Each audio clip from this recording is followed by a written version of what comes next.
Hi, hey, welcome to my channel.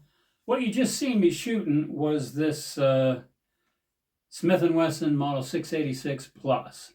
The Plus is just a designation for the extra cylinder hole.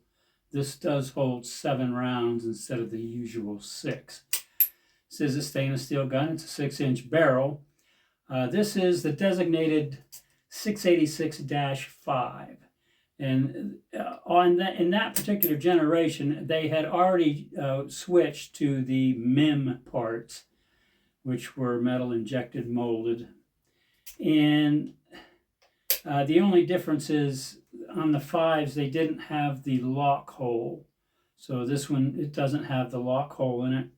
But they were starting to move towards the whatever that goofy hole is in that thing. But I guess I got it just under the wire.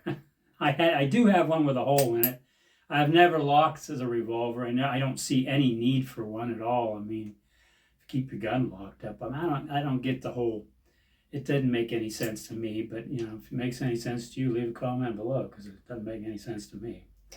Anyway, I shot 7 shots. This is a 7-shooter, and you can see that the revolver shoots okay. And hey, these are full power loads. I'm shooting 140 grain jacketed hollow point, a Hornady bullet. I'm shooting towards the upper end of the scale of 2400 powder, which is like a Magnum powder.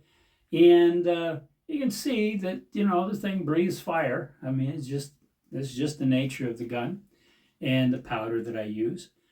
So that's what I did with the first 7, and hey, let's go take a look at the next 7.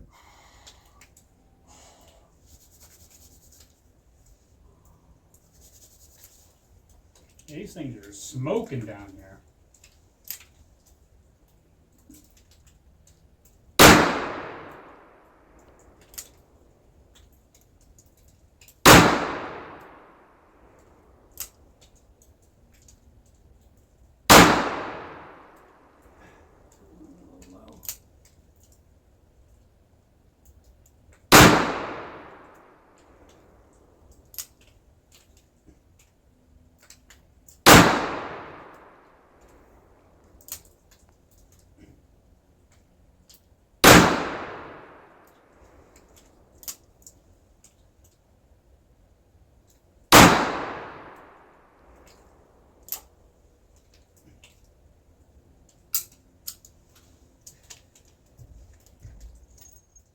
Okay, hey, we're back, and you can see that the revolver don't have any problem hitting the hitting the target. I mean, I have more of a problem than the revolver does. You can see in some of the shots, maybe the first round or the second round, I have a target here.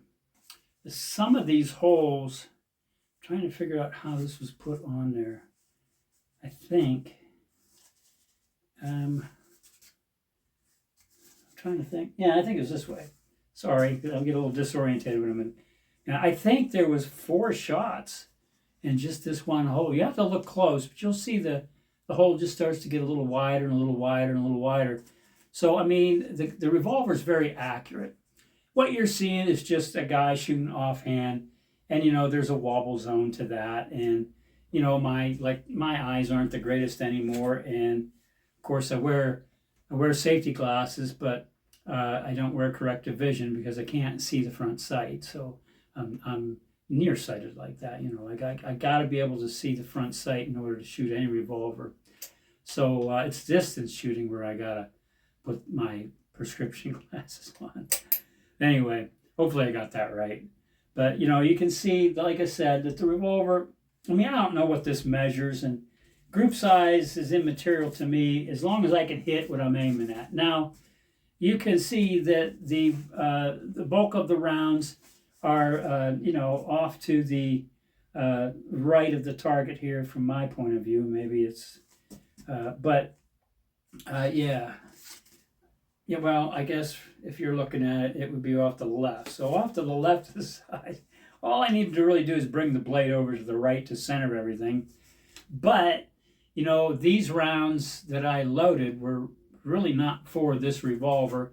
I loaded these up to shoot in my lever action rifle to shoot at the steel pigs out at 110 yards.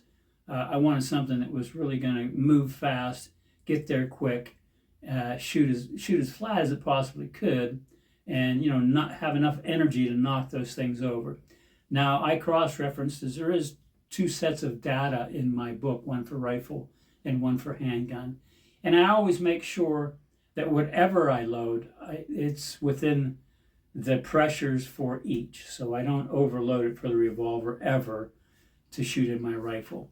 But I take it right up to the top band. As you can see, like I said, there's a lot of fire comes out of this thing, and when I, you can tell the difference between a 357 Magnum and a 38 Special when you boom, let the thing go. They really rock you. So anyway, that's the deal there. I shot for the group. I think it's okay for me. I mean, I'm sure there's guys out there that can do a lot better job than I can.